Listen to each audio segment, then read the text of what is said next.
Bonjour à tous et bienvenue dans ce 3e épisode de Chronique du Nandic. Ici Margot, votre hôte comme toujours. Et aujourd'hui, dans la continuité de l'épisode précédent, on a parlé des relations sociales handi-valides. On va justement parler des relations entre personnes en situation de handicap. Vous allez voir que c'est un monde très très particulier et que peut-être que certaines choses pourront vous surprendre dans nos interactions. Donc j'espère que cet épisode vous plaira et puis vous parlera. Il faut savoir déjà qu'entre handic, il y a un énorme paradoxe entre nous, parce qu'on peut aussi bien s'adorer que se détester. On peut très bien être les meilleurs amis du monde comme les pires ennemis. Tout dépend de la perception de chacun, de la vie, du handicap, de ce qu'il a vécu, de ses expériences de vie. Mais on est beaucoup dans les extrêmes et on n'est jamais trop dans la demi-mesure entre nous. On est assez direct, il y a moins de filtres sociétaux entre nous par rapport à quelqu'un qui serait valide, avec qui on parlerait. Et c'est dû encore une fois à nos vécus respectifs. Par exemple, quelqu'un en situation de handicap, il aura moins de filtres à parler de sa pathologie qu'avec quelqu'un qui est valide, où il mettra peut-être plus les formes ou les termes adéquats. Il y a aussi moins de retenue. On est beaucoup plus trash entre nous qu'on permettrait à quelqu'un de valide d'être trash avec nous. Mais on tolère plus l'autre aussi, paradoxalement. Et puis pour ceux qui se laissent un peu plus vivre et qui se disent que s'ils sont handicapés, ils sont comme ça, pour la plupart de mes amis et moi-même, on a clairement pas trop de pitié pour eux, quoi, clairement, parce que c'est pas un état d'esprit qu'on partage, mais bien souvent, nos expériences personnelles de vie nous forgent une espèce de maturité par rapport aux gens qui sont valides, qui eux expérimentent des choses dans leur vie, mais qui ont moins d'ancrage et de recul sur les expériences qu'ils vivent. C'est comme le fait de profiter de la vie, par exemple. C'est beaucoup plus fréquent chez quelqu'un qui a une situation de handicap où ça peut être dégénératif par rapport à quelqu'un qui vit des choses de ouf et qui aura pas pris assez de recul parce qu'il est valide et qu'il peut vivre tout ce qu'il veut, quoi. Et donc il y a souvent un décalage au niveau de l'état d'esprit avec les gens valides, mais souvent entre handi, même si on a des handicaps différents, on est capable de se mettre à la place de l'autre, quoi, parce que même si les expériences sont différentes les unes des autres et qu'on est tous différents, toujours le côté un petit peu, je dirais, combatif de la personne en situation de handicap qui traverse de grosses épreuves, tout ce que les valides peuvent ne pas toujours comprendre en tout cas. Donc ça fait un petit décalage, mais on se comprend nous mieux que certaines personnes valides pourraient nous comprendre. Et ce qui prouve qu'en fait c'est quand même un monde à part, mais pas forcément dans le mauvais sens du terme. Là où les gens nous refoulent, les valides, ils comprennent pas qu'au lieu de la peur et du dégoût, on pourrait susciter plutôt l'admiration. Parce qu'on est quand même vachement soudés, malgré parfois les tensions qu'il peut y avoir. On arrive au mieux à se comprendre, et même dans les tensions, on pourrait plus facilement se mettre à la place des autres, en fait. Je pense que c'est une faculté naturelle, et puis à être tolérant aussi. On a un autre point fort aussi, c'est l'autodérision. On adore ça. Enfin, moi, en tout cas, je parle à mon nom, moi, j'adore rire de moi. Pas tout le monde, mais moi, j'adore rire de moi.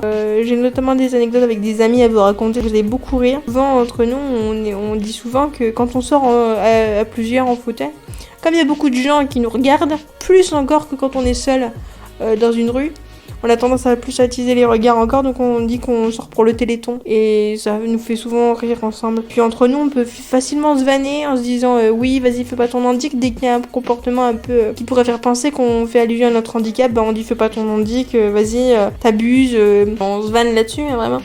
Et puis, il y a aussi des fois où les valides, de façon très maladroite, quand on est à plusieurs, quand on est en groupe, ils ont tendance à dire qu'on vient en bus parce qu'on a tendance à nous prendre pour une espèce de clan, une espèce de secte involontaire, et dans l'image des gens, les handis qui sont toujours ensemble en fait. Et je trouve que c'est dommage. Mais bon, c'est comme ça, vaut mieux en rire qu'en pleurer. Mais après, ça dépend de chacun au niveau du degré d'acceptation de son propre handicap aussi, parce qu'on peut rire de tout, mais pas avec n'importe qui. C'est-à-dire qu'il y a des gens qui accepteront moins peut-être les plaisanteries sur le handicap. Pourquoi ? Parce qu'ils seront moins en mesure d'accepter ce qu'ils sont, parce que c'est une histoire d'acceptation tout au long de sa vie, hein, donc ça demande quand même pas mal d'acceptation. De travail sur soi aussi. Il y en a qui l'acceptent pas, il y en a qui le tolèrent à peine, il y en a qui l'aiment vraiment beaucoup, moi j'en fais partie à titre personnel. Et puis il faut savoir aussi accepter que chaque personne en situation de handicap ne voit pas son handicap de la même manière que nous on pourrait se voir. Donc c'est quelque chose sur lesquels pour le coup il faut travailler entre nous, et c'est une des différences qui peut rendre les choses plus enrichissantes. Là on peut se comprendre sur plein d'autres points et vraiment être sur la même longueur d'onde. Et puis pour résumer, je dirais que les relations entre les personnes en situation de handicap, c'est un moyen pour nous de s'insérer dans la société, de montrer qu'on est là, en tout cas pour ceux qui le souhaitent, et de pouvoir s'identifier à un groupe de personnes, une minorité qui pourrait nous comprendre malgré les parcours différents qu'on a, peut-être mettre un peu plus de tolérance et d'empathie dedans, et puis de maturité aussi. Et puis ouais, ça force à s'identifier à un groupe d'appartenance qui parfois peut être de très très bon augure. Moi, je sais que, pour vous parler de moi, j'ai eu une très grande période où j'ai eu du mal, beaucoup de mal à me dire que j'étais quelqu'un en situation de handicap, et je refusais littéralement, quasiment tout contact plus jeune avec quelqu'un en situation de handicap. Et au fil du temps, j'ai un petit peu décollé les plaies qui venaient, les blessures qui étaient liées à ça, parce que c'était en lien avec mon acceptation personnelle et tout. Et puis, oui, c'est un processus d'acceptation, et je pense que ça fait partie un petit peu de tout ça, de pouvoir tolérer quelqu'un en situation de handicap dans sa vie en tant que personne en situation de handicap, et se dire l'autre il est pas si différent de moi dans sa façon de penser, et même si il a un handicap, il est autant capable de réfléchir que moi, et il est autant capable de pouvoir rire, de pouvoir pleurer avec nous, de pouvoir ressentir des choses, de pouvoir formuler des idées, de pouvoir réfléchir, et on se dit qu'on finalement on a peut-être les mêmes points de vue de temps en temps, et c'est vrai que ça peut surprendre des fois. Mais quand on a compris que les relations sociales handi elles nous font évoluer encore peut-être même plus, ou alors à part égalitaire que celle des valides, on se dit oui, là effectivement c'est pas inutile. Moi je sais que si j'avais jamais eu la chance de connaître des gens en situation de handicap dans ma vie qui me ressemblaient, je serais peut-être pas la même qu'aujourd'hui, parce que tout simplement j'aurais pas appris au travers d'eux, au fur et à mesure, à me dire mais je suis moi-même quelqu'un de bien.